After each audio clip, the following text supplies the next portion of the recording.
All right, guys, welcome to Healthy Living Global. Welcome to Healthy Living Global.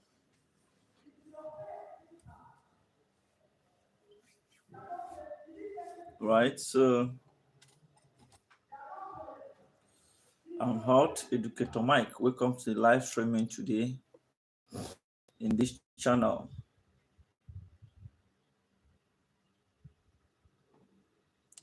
Welcome to our live streaming today in this channel. This is Healthy Living Global, a channel that specify on health tips, health promotion, awareness creation. So that's what we do in this particular channel. We want to make sure that you live a healthier life.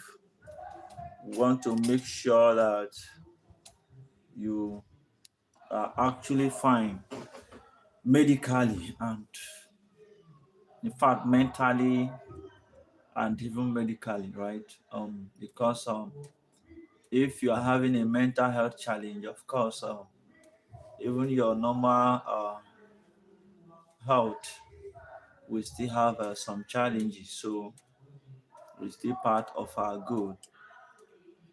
Thank you very much for being part of this live streaming, of being part of this family, where we share health tips, where we create awareness, where we do a lot of health promotions. Um, Thank you for joining us. You can kindly tell us where you are watching us from the comment section. It will enable us to know how far we have gone um, when it comes to this our objective of taking healthy living to a global scale.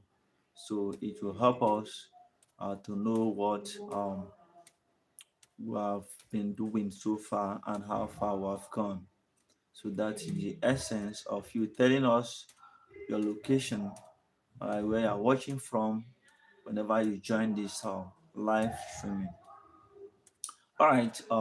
If you have been following what we're discussing, or the things we have been discussing on this channel closely, um, you will agree with me that we have started discussions on that of male infertility um, for some days now. I think this is the third day, all right, from Friday we discussed down to Saturday, which is yesterday, and today being Sunday. We've been discussing about uh, male infertility. So, and there's many things that we mentioned as part of the challenges of this male infertility. What could cause this male infertility? So today I want to just run an overview on this particular male infertility. So just to do a quick recap, and if anyone have any question about this male infertility, you do well to put it on the comment section so that we I will attend to the question. So it's going to be a very um it's going to be a very good one for you to ask question so that you will be clarified.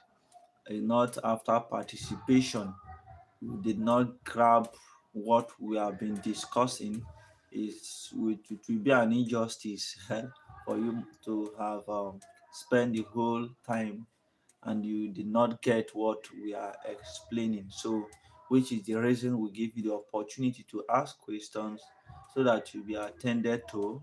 Um, we trash down the question. So, we actually discuss a lot of things about this infertility in male.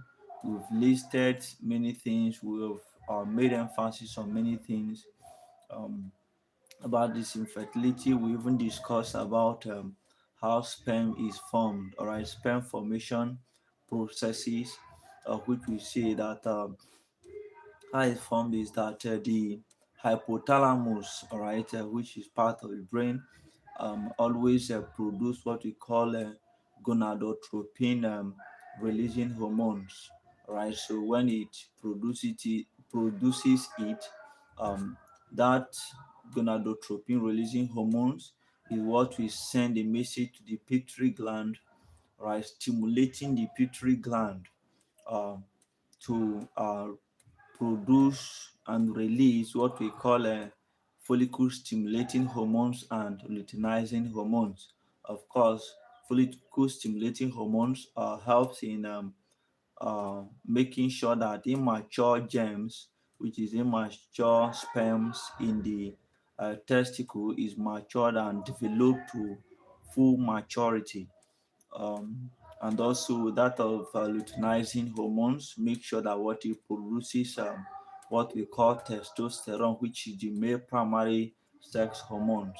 So it produces it, which gives the male its characteristics, many characteristics that you see, like the deep voice, all this large muscle, facial hair, and other characteristics that you see in male is a result of testosterone secretion. So when the luteinizing hormones produces this testosterone in the testes, it will help the body to function. And what happens there, if we want to take it down to exactly what happens, that of the follicle stimulating hormones, um, what it it affects immediately is what we call the Sertoli cell. All right, it stimulates the Sertoli cell in the testes. All right, to help in the maturation of sperm cell. And that of the luteinizing hormones stimulates what we call the legic cell, all right, in that testis to produce testosterone. That's what happens in that area. So, of which we still mentioned about the structures of this sperm, which we say have the head, the midpiece, and the tail. The head having acrosomes. Acrosome is an enzyme that helps in making sure that sperm is able to enter into it. It helps in dissolving the egg so that sperm can be able to enter into the egg, and it have also the DNA, all right, which is the genetic makeup that what the head of that sperm contains. Then the mid piece have what we call mitochondria, right, which is the middle area, are the mitochondria that have produces a lot of energy utilizing ATP, produce a lot of energy to propel the sperm forward. And we still have the tail, all right, the flagellum, which helps what in propelling the sperm also. So all those things are the structures which made it possible for sperm to be able to swim to um, reach an egg. So those things, that what happens there. Now, um, we see that many things could cause this particular infertility. It could be as a result of sperm production problems, right? When we say is a sperm production problem, or which we explained the processes of the formation of semen, right? The difference between semen and um, and um, and sperm, all right? Because when semen is being formed, or let's say how yeah, the whole semen is formed. When the sperm is produced in the testes, it moves down to the epidermis. We have actually explained this. From that's where it will be stored temporarily till when the man gain ejaculation or gain the erection or become sexually aroused. So when the man is aroused, the sperm in the epididymis will move to the vas deferens. All right. When it moves to the vas deferens, it begin to move to different areas that is going to um, add more fluid and lubricate the sperm, all right, to form a semen. So first of all, it will move to the seminal vesicle. In the seminal vesicle, um, there will be some fluid that will be secreted on it, which constitute about 60 to 70% of that semen. And we see that the fluid in the seminal vesicle have a lot of fructose, which is rich in energy. All right, so that what the seminal vesicle will do for the sperm. Then it will now be passed down to the prostate gland. The prostate gland releases a fluid that is alkaline in nature, helping to protect the sperm from the acidic nature of the urethra and also the female reproductive tract. After the prostate gland, it will move straight to the Cowpea gland. Right, in the Cowpea gland, um, a lubricated fluid will be secreted on that sperm again, all right, making sure that what the sperm have a lot of lubrications to help in the movement. So that is how the semen will be formed, all right. And when someone ejaculates, we ejaculate sperm together with the semen. Of course, semen constitute the major part of what you are ejaculating. All right. So most of the cases, there may not be sperm in that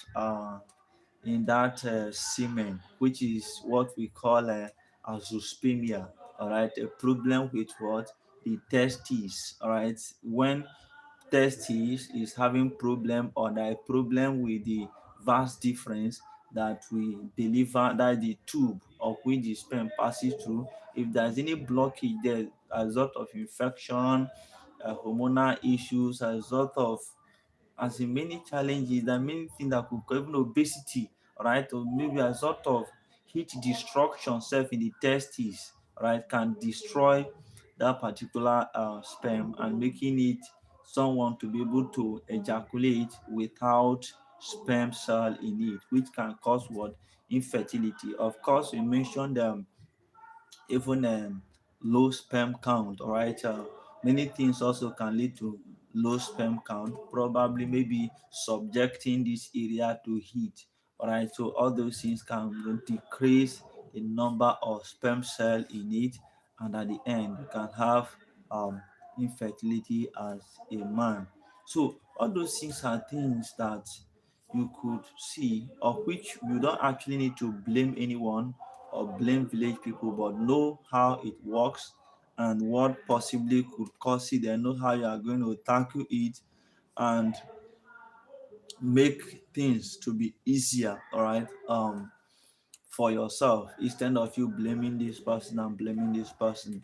So we also mentioned there's some problems about delivery issue, right? That is problem with what sperm delivery, all right, which we see that of vast difference also. If there's any blockage, sperm cannot still be delivered even though it is produced. It cannot be delivered. So there's problem with sperm production. The main problem with sperm production deal with the testicle, all right. Maybe problem with what secretion or production of sperm in the testicle, maybe as a result of thyroid problem. It can be as a result of thyroid problem also, all right. So or testicular failure, anything that can lead to issues with testes from producing that sperm, all right. We have varicocele, which is what a swollen vein in the testicle.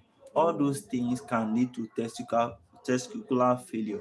So when sperm cannot be produced, we say is what a production problem that could make a man to be infertile. But after the production, we have delivery problem, which is that of problem with vast difference. It could be problem with maintaining erection, which is erectile dysfunction. All right, could cause also um, could cause this infertility in man. So even if it's produced, all right, which that of vast difference issue, we say is a blockage, all right. It's a blockage problem that can be able to cause infertility, and this other um um this the one with gaining of erection, inability to gain erection, which is erectile dysfunction, we classify that problem as problem with ejaculation. All right, so problem with ejaculation, and there's still what we call a retrograde ejaculation. Retrograde ejaculation is an instance where the sperm, instead of it to go to urethra, from urethra is from that urethra after the whole fluid is being secreted on it. That's after the Cowpea gland lubricate it to come to the urethra. So is when someone ejaculate, some muscles will contract, all right, in that urethra to to lead toward expulsion of that sperm outside the body, right, out through the penis. But if there is issues with that urethra, right, it could go back into the uh, bladder, urinary bladder, instead of going to the a kind of moving away from the body through the urethra. So we call that one retrograde ejaculation, of which of course is capable of causing infertility in men. So all those things are the issues we see um, when we talk of male infertility. Of course, we define male infertility as a condition in which a man is unable to impregnate a woman after 12 months of unprotected sex, and the woman have been checked and verified that medically that the woman is fertile, right? But the woman is unable to get her pregnant after 12 months of unprotected sex. And some of them can even be from unknown cause. So, which is the reason if anyone is to be going to hospital, you want to consult a urologist or a fertility doctor, you actually need to know the necessary thing that is involved here. It's not all about blaming village people or something. It's something that you need to approach it with confidence as someone that is on the know. Right? You need to be aware of what you are doing because um, this particular issues of infertility deals with different things, right? Okay, if because some people go and use sperm boost, just like I mentioned yesterday, if you use sperm boost can help. What is it helping you for? Is for what sperm production in the testes, right?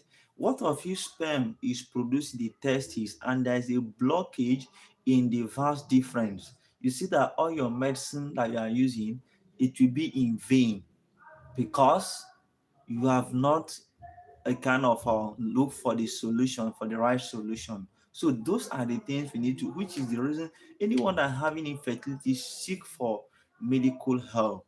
Someone can put you through, and I'm very happy if anyone could consult me. Free consultation. I will tell you the things you are going to do. Your own is make sure that you have your money on ground for running of necessary tests I'm going to recommend for you, right? So if I say do this test, you do it, we evaluate it, they will know how we go about it. But the main thing is that this particular infertility people are having can be sorted out. It can be sorted out, right? So all those things is something we need to be much aware of. We need to know this, all right? Because when you begin to talk about issues with this sperm of a thing, if the morphology of the sperm, the structure is having issue, all these things is all about is under a sperm delivery problem, all right? Like the morphology is not okay, which is the shape of the sperm, or the um the motility, right, is not moving fast as expected, or the count is not enough. So all those things can have issue with the delivery. It may not reach where it's expected to reach. And of course, if the prostate gland is not working properly in order to alkalinize the sperm, when it reaches the urethra, the acidic environment in the urethra can destroy the sperm cell, or the acidic environment of that of female will destroy the sperm cell, making you unable to impregnate a woman. So it's actually important that all these things need to be sorted out. All these things have some particular tests that are recommended. So if you seek medical help, and they'll tell you, okay, run this test. For instance, you did a test and the sperm count, right? They check, oh, the sperm count is fine, it's okay, right? The sperm is coming out fine.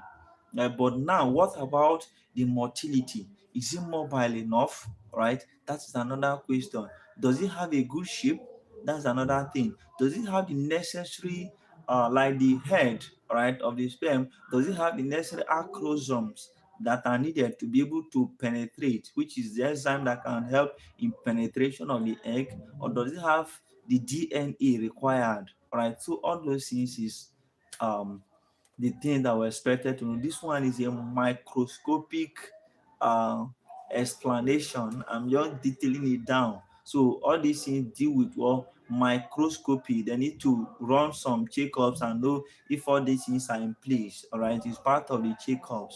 So let us take note of that. There's a lot of things involved in this sperm, in this infertility in May. So stay tuned for more interesting health tips I'm going to share in this particular platform. I remain health educator, Mike, the health educator of this YouTube live streaming. Um, I believe that we're going to take this healthy living goal to the permanent side. No one is backing down. We are here, both the health workers and healthcare providers. Let's see how we can improve people's health. That is the essence of this live streaming. Thank you for being part of this healthy living group. Thank you for always being there for us and with us. I believe that with time, we are going to improve um, very well in every of our activities here, and I believe that there's more information we are going to receive. Just stay tuned. We stream every day by 10 a.m. and on Sundays between 12 to 3 p.m. You can stream any of these. As well. As you can see, we started a few minutes after 12, and I'll soon round up because there's a lot of activities going on Sunday, which is the reason we say if you subscribe to this channel, do well to turn on your notifications so I receive the health tips I'm going to share for the day. Of course, many people are seeing the church nowadays after 12, but still, anytime you come around, do well uh, to kind of watch the whole live stream we have done for today. And if you have any question, put on the comment section. Someone, I will answer you. I'm going to answer you. If I see any question, I'll answer you. All right. And also, if you want to reach out to me personally for any consultation, as long as uh, fertility issue is concerned, because out of six couples, one may be having fertility issue, right? They don't have child in the home, but some of them see it as a stigma. Some put it on village people. Some don't feel reluctant. Some feel ashamed of themselves, as if you are not the cause of infertility. All right, you need to just seek medical help and know what is wrong. You are not the cause of infertility. So please be bold, and seek medical help. All right. In many cases, it can be sorted out, and the one of which cannot be sorted out, there's many fertility procedures that can help out. We have IVF, we have IUI. There's many of them that can be sorted out, and at the end of the day, you will see that you have your own baby. All right. So please do well to overcome that stigma. Now, if you want to reach out to me personally for free consultation on anything concerning this fertility issue, my number remains 07088611262. 07088611262. 07088611262. I'm always available and ready to answer you guys. Um, Once you private chat on WhatsApp, I will answer you to your satisfaction, right? That is me, right? I'm committed to make sure that what every of us here is always on the know. We live a healthier life, and also we know what it takes to live a healthier life. And I believe we're going to expand our knowledge to the permanent side. Thank you, and see you guys tomorrow by 10 a.m. On this channel for another interesting health tips. Thank you.